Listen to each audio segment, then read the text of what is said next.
Olá pessoal, hoje nós vamos falar de condutividade elétrica dos compostos iônicos. As soluções capazes de conduzir corrente elétrica são chamadas de soluções eletrolíticas ou soluções iônicas, pois a condutibilidade deve-se à presença de íons no meio. Ou seja, nós teremos cargas positivas e negativas disponíveis para produção de corrente elétrica. Os compostos iônicos são compostos formados por ligações iônicas que ocorrem por transferência de elétrons de um átomo a outro, ou seja, um átomo perde elétrons e o outro recebe. Essa ligação se caracteriza pela formação de íons positivos, cátions, e íons negativos, ânions, que se atraem mutuamente formando um composto de alta estabilidade. As forças de interação que mantêm cátions e ânions unidos são de caráter eletrostático.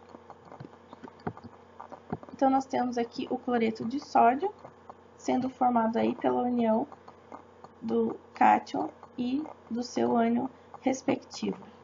Ou seja, o sódio doa um elétron para o cloro, sendo assim, os dois atingem seu octeto na última camada mais energética.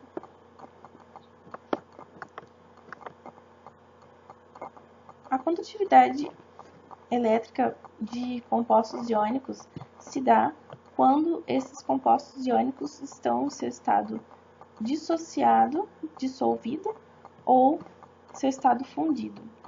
Então, o que vai ocorrer é que as interações eletrostáticas desse retículo cristalino organizado que é formado por essas atrações vão ser rompidas.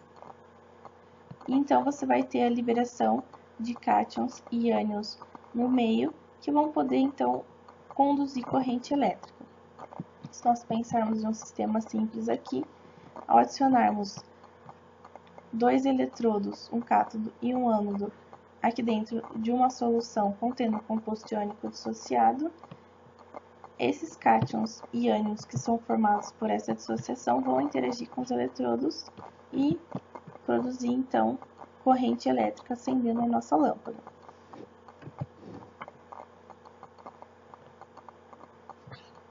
Vamos, então, analisar duas situações, onde eu tenho uma solução de sal e outra de açúcar. Vamos analisar a solução de sal primeiro.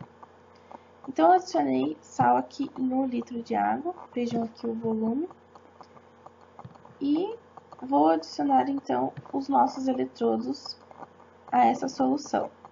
Vejam que, quando eu coloquei os eletrodos dentro da solução, essa solução propiciou a condução de corrente elétrica e a nossa lâmpada acendeu.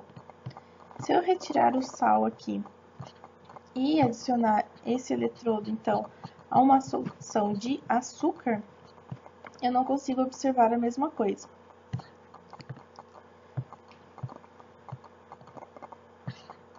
O cloreto de sódio, que é o nosso sal de cozinha, é um composto iônico formado através, então, das interações eletrostáticas entre o cátion sódio e o ânion cloreto. Quando eu adiciono esse composto sólido cristalino na água, ele se dissocia em cátions e ânions, e são esses cátions e ânions que vão produzir corrente e acender a lâmpada aqui quando eu tiver, então, essa solução de sal.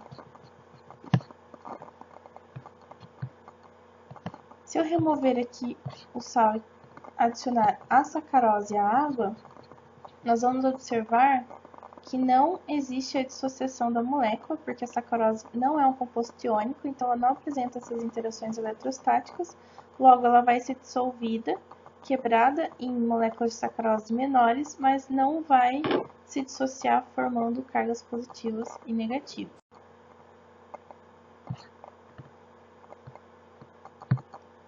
Se nós pensarmos a nível intermolecular, quando nós adicionamos, então, esse sólido cristalino na água, então nós temos ali as moléculas de água em vermelho e branco, o que nós vamos observar é que essas interações eletrostáticas são rompidas pela água e esses íons são separados E aí nós vamos ter aqui, pessoal, uma camada de hidratação que envolve esses íons para que eles não possam mais interagir e formar aquele retículo cristalino estável.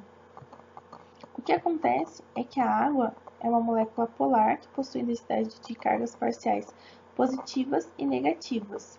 E essas moléculas de água, elas rompem o retículo cristalino para que elas possam estabilizar essas suas cargas parciais. Então, aqui para o cátion, que possui carga positiva, nós vamos observar que os átomos de oxigênio, que possuem carga negativa, vão estar orientados para essa carga. E para os íons cloreto, nós vamos observar que as cargas parciais positivas do hidrogênio presente na água é que vão se orientar aqui para esse íon, indicando então que a água ela busca estabilizar as suas cargas a partir dessa formação aqui de uma camada de hidratação para separar esses íons.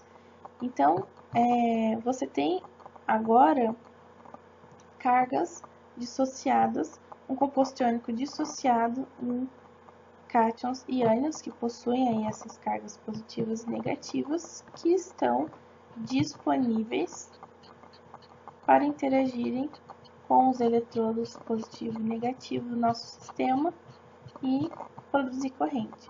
Vejam que se nós aumentarmos a concentração desse sal, a intensidade da lâmpada é aumentada até sua capacidade máxima, certo? Agora, se nós formos pensar no que ocorre com a molécula de sacarose, que não é um composto iônico, e sim um composto formado por ligações covalentes, nós não vamos observar a formação dessas cargas positivas e negativas, pois o composto não apresenta interações eletrostáticas para serem rompidas pelas moléculas de água, certo? Pessoal, nós temos que considerar que nem sempre um composto iônico vai conduzir a mesma quantidade de corrente elétrica. Nós temos que considerar que os compostos iônicos podem ser, um composto iônico pode ser menos solúvel que o outro, ou seja, ele vai se dissociar menos e vai possuir menor quantidade de cargas disponíveis ali para interagirem com o nosso sistema e conduzir a corrente necessária para acender a lâmpada, por exemplo. Isso está relacionado ao KPS de cada composto iônico, ou seja, a constante de solubilidade de cada sal. Nem sempre, então, um sal vai apresentar essas mesmas propriedades que o cloreto de sódio, dissociando-se totalmente e atingindo aí a capacidade máxima da lâmpada por fornecer uma grande quantidade de corrente elétrica. Para cada composto iônico, nós devemos analisar essas propriedades separadamente. Pessoal, a aula de hoje era isso. Muito obrigada. Até a próxima. Se vocês tiverem dúvida, deixem ali embaixo do vídeo que eu respondo vocês.